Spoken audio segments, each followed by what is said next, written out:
Welcome to prime nine insider. నేను రాజు. ప్రస్తుతానికి మోహన్ బాబుకి సంబంధించినటువంటి యూనివర్సిటీలో ఫీజుల రూపంలో విద్యార్థుల దగ్గర నుంచి భారీ ఎత్తున వసూలు చేస్తున్నారు అనేటటువంటి ఉద్దేశంతో కొంతమంది విద్యార్థి సంఘంకు సంబంధించినటువంటి నాయకులు ఆందోళన చేసేందుకు కలెక్టరేట్కి వెళ్తే అక్కడ మోహన్ బాబు యూనివర్సిటీకి సంబంధించినటువంటి కొంతమంది బౌన్సర్లు అలాగే ఆయనకు సంబంధించినటువంటి మనుషులు ఆయన్ని అక్కడ ఉన్నటువంటి విద్యార్థి సంఘం సంబంధించిన నాయకుల్ని కారులో కిడ్నాప్ చేసి తీసుకెళ్తూ ఉన్నటువంటి సందర్భంలో పోలీసులు వాళ్ళని రెస్క్యూ చేసి కాపాడినటువంటి పరిస్థితి. అసలు మోహన్ బాబు ఎందుకని ఈ మధ్యకాలంలో ఎక్కువగా ఇలాంటి వివాదాల్లో చిక్కుకుంటున్నారు అంటే అనేక రకాలైనటువంటి అంశాలు విమర్శలు వ్యక్తమవుతున్నాయి. ఎందుకంటే మోహన్ బాబు రంగంపేట దగ్గర ఒక కాలేజీని నిర్మించాడు, ఆ తర్వాత ఒక స్కూలు, తర్వాత అది కాలేజీగా మారింది, ఇప్పుడు ఒక యూనివర్సిటీగా మారినటువంటి పరిస్థితి. మరి ఎంబీయూ యూనివర్సిటీ పేరుతో అంటే మోహన్ బాబు యూనివర్సిటీ పేరుతోటి ఆయన పీజీ నుంచి కేజీ నుంచి పీజీ వరకు అనేక రకాలైనటువంటి క్లాసెస్ నిర్వహిస్తూ ఉన్నటువంటి సిచ్యువేషన్ ఉంది.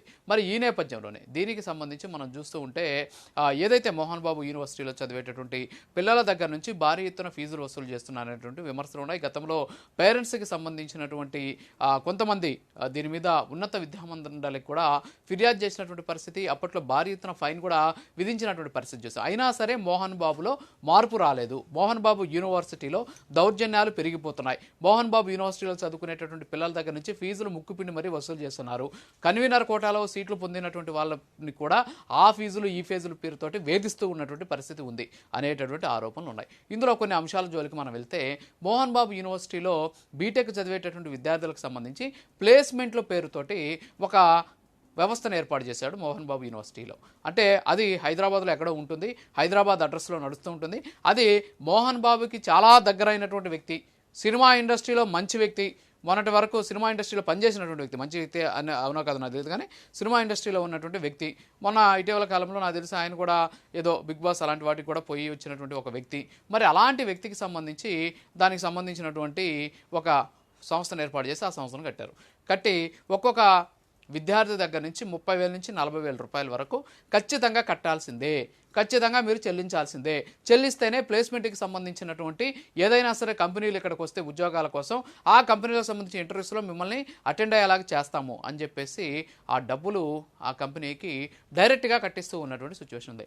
ఆ కంపెనీ ఎవరిది అంటే మోహన్ బాబుకి అత్యంత సన్నిహితుడిగా ఉన్నటువంటి సినిమా ఇండస్ట్రీలో ఉన్నటువంటి ఒక వ్యక్తి. మరి ఆయనకు సంబంధించినటువంటి దాంట్లో ఈ రకమైనటువంటి ఫీజులు మేము ఫీజు కట్టలేము అండి అంటే ఫీజు కట్టకపోతే మీకు ఉద్యోగాలు రావు అని చెప్పేసి అనధికారికంగా బెదిరింపులకు పాల్పడుతూ ఉన్నటువంటి పరిస్థితి. సో ఇవన్నీ కూడా జరుగుతున్నాయి. విద్యార్థులు ఎవరైనా కానీ మాట్లాడితే వాళ్ళని బౌన్సర్లు బెదిరించడం, బౌన్సర్లలో కళ్ళెర్ర చేసి చూడడం, సో ఇవన్నీ కూడా ఉన్నటువంటి పరిస్థితి. సో రకరకాలైనటువంటి అవకతవకలు ఆ యూనివర్సిటీలో జరుగుతున్నాయి. ఉన్నత విద్యామండలి స్పందించింది, అలాగే నారా లోకేష్ స్పందించారు. గతంలో జరిగినటువంటి అక్రమాలకు సంబంధించి విద్యార్థుల దగ్గర నుంచి భారీ ఎత్తున ఫీజులు వసూలు చేయడానికి సంబంధించి ఇప్పటికే ఆ కాలేజీ మీద ఆ యూనివర్సిటీ మీద భారీ ఎత్తున జరిమానాలు విధించినటువంటి పరిస్థితి. అయినప్పటికీ కూడా మార్పు రాలా. విద్యార్థి సంఘానికి సంబంధించినటువంటి నాయకులు 15 లక్షలు మమ్మల్ని డిమాండ్ చేశారు, అందుకనే మేము ఇవ్వమని చెప్తే మమ్మల్ని బ్లాక్మెయిల్ చేయడం కోసం వెళ్ళి కలెక్టరేట్ దగ్గర ధర్నా చేస్తున్నారు అని చెప్పేసి మోహన్ బాబు యూనివర్సిటీకి సంబంధించినటువంటి యాజమాన్యం ఆరోపిస్తూ ఉన్నటువంటి పరిస్థితి. నిజంగా మిమ్మల్ని ఆ విధంగా చేస్తుంటే పోలీసులకు కంప్లైంట్ చేయొచ్చు, నిజంగా అలాంటి పరిస్థితి ఉంటే అవన్నీ తీసుకొచ్చి మీడియా ముందు పెట్టొచ్చు. సో ఇవన్నీ కూడా లేకుండా మీకు బలం ఉంది కదా అని చెప్పేసి వాళ్ళని కిడ్నాప్ చేయడం ఎంతవరకు కరెక్ట్? అంటే చట్టాన్ని చేతిలోకి తీసుకోవడం అనేది ఆంధ్రప్రదేశ్లో చాలా ఫ్యాషన్ అయిపోయినటువంటి పరిస్థితి ఈ మధ్యకాలంలో. మరి ఈ సందర్భంలోనే వాళ్ళని కిడ్నాప్ చేయాల్సినటువంటి అవసరం ఎందుకు వచ్చింది? నిజంగానే వాళ్ళు డబ్బులు డిమాండ్ చేశారు. డిమాండ్ చేసినటువంటి సందర్భంలో ఖచ్చితంగా దాన్ని పోలీసులు ఫిర్యాదు చేయండి. అంత ఉన్నతమైనటువంటి వ్యక్తి, మీకు పలుకుబడి ఉంది, ఎస్పీ గారికి ఫోన్ చేయండి, ఫోన్ చేసి లేకపోతే కంప్లైంట్ ఇవ్వండి, సరిగా మమ్మల్ని వచ్చి బ్లాక్మెయిల్ చేస్తున్నారని పోలీసులు చెప్పండి. మరి అలాంటివి కాకుండా బౌన్సర్లు తీసుకొచ్చి వెహికల్ వేసుకొని తీసుకెళ్ళి వాళ్ళని కిడ్నాప్ చేయడం ఏంటి అసలు? అంటే ఎవరిస్తున్నారు ఇలాంటి సలహాలు? ఇలా చేయడం వల్ల ఆ కాలేజీలో చదివేటటువంటి విద్యార్థుల మీద ఈ రకమైనటువంటి ప్రవర్తన వల్ల వాళ్ళ మైండ్ సెట్ ఎలా మారేటటువంటి అవకాశాలు ఉన్నాయి. సో ఇదంతా కూడా అంటే అది ఒక విద్యాలయానికి సంబంధించి చాలా అక్కడ విద్యా కుసుమాలు వెలువరియాల్సింది పోయి కిడ్నాప్కు సంబంధించినటువంటి అంశాల గురించి మాట్లాడడం అనేది నిజంగా దౌర్భాగ్యకరమైనటువంటి విషయం. ఎంతోమంది పిల్లలు అక్కడ చదువుతున్నారు, చదివేటటువంటి పిల్లల మీద ఈ ఇంపాక్ట్ పడేటటువంటి అవకాశాలు ఉన్నాయి. ఈరోజు పేరు మాటిమాటికి బయటకు వస్తుంది, మాటిమాటికి మీ యూనివర్సిటీకి సంబంధించినటువంటి పేరు బయటకు వస్తే అక్కడ చదువుకుంటున్నటువంటి విద్యార్థులకు ఉద్యోగ అవకాశాలు ఇచ్చేందుకు ఎలాంటి కంపెనీలు ముందుకు వస్తాయి? మరి ఇవన్నీ కూడా ఉన్నటువంటి పరిస్థితుల్లో అక్కడ చదువుకున్నటువంటి విద్యార్థుల భవిష్యత్ ఏం కావాలి అనేటువంటి అంశాన్ని మీరు ఆలోచిస్తున్నారా?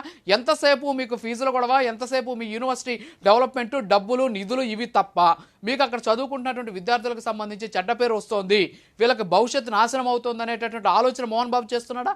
మరి ఈరోజు సినిమా ఇండస్ట్రీలో మీరు చాలా పెద్దోళ్ళని చెప్తుంటారు. మరి సినిమా ఇండస్ట్రీలో పెద్ద అయినటువంటి మీరు ఇలాంటి వ్యవహారాలకు పాల్పడడం ఏంటి?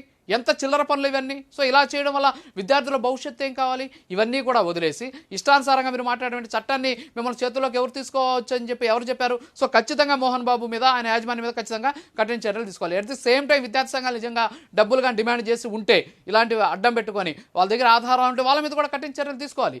ఎవరు అసలు అక్కడ చదివేటటువంటి విద్యార్థులంతా కూడా పేద విద్యార్థులు, కన్వీనర్ కోటాలో చదివి వాళ్ళు ర్యాంకులు తెచ్చుకొని అక్కడ చదువుతూ ఉంటే మీరు ఇష్టానుసారం ఫీజులు వసూలు చేస్తారు. వాళ్ళు ఫీజులు వసూలు చేస్తున్నారని ఎవరో ఒక తండ్రి పాపం వీడియో పోస్ట్ చేస్తే ఆ వీడియోని ఆటోమేటిక్గా విద్యాసంఘాలు పోయి బ్లాక్మెయిల్ చేశారని మీరే చెప్తారు. మరి ఇదంతా కూడా జరుగుతుంటే న్యాయం జరగకపోగా మీరు కొట్టుకొని విద్యార్థుల భవిష్యత్తును ఎందుకు సర్వనాశనం చేస్తున్నారు? విద్యార్థి సంఘాలు కూడా ధర్నాలు, రాస్తారోకాలు కాకుండా దీని మీద ఫిర్యాదులు చేయండి, కంప్లైంట్లు ఇవ్వండి. ఇవన్నీ కూడా పక్కన పెట్టేసి సో ఇది ఒక రకమైనటువంటి ఇబ్బందికర వాతావరణం అక్కడ ఉన్నటువంటి విద్యార్థులకు కనిపిస్తుంది. సో ఖచ్చితంగా దీని మీద కఠిన చర్యలు తీసుకోవాలి. ఇద్దరి మీద నిజంగా విద్యార్థి సంఘాలు డబ్బులు డిమాండ్ చేశాయని చెప్పేసి ఏదైతే యాజమాన్యం చెప్తుందో వాళ్ళ దగ్గర ఆధారం ఉంటే వాళ్ళ మీద కూడా కఠిన చర్యలు తీసుకోవాలి. At the same time Mohan Babu ఆయన యాజమాన్యం మీద కూడా కఠిన చర్యలు తీసుకోవాలి, భవిష్యత్తులో ఇలాంటి వ్యవహారాలు రాకుండా. ఎందుకంటే ఇలా చేయడం వల్ల ఏమవుతుంది, బయట నుంచి వచ్చేటటువంటి కంపెనీలు ఆ కాలేజీలో చదివే విద్యార్థులకు ఉద్యోగ అవకాశాలు కల్పించాలంటే బయట నుంచి కాలేజీలు వస్తూ ఉంటాయి సంస్థలు. మరి ఆ సంస్థలు ఎందుకు వస్తాయి? అక్కడ ఉన్నటువంటి విద్యాసంస్థ రెప్యుటేషన్ బట్టి వస్తుంటాయి. మరి రెప్యుటేషన్ ఎక్కడ ఉంటుంది?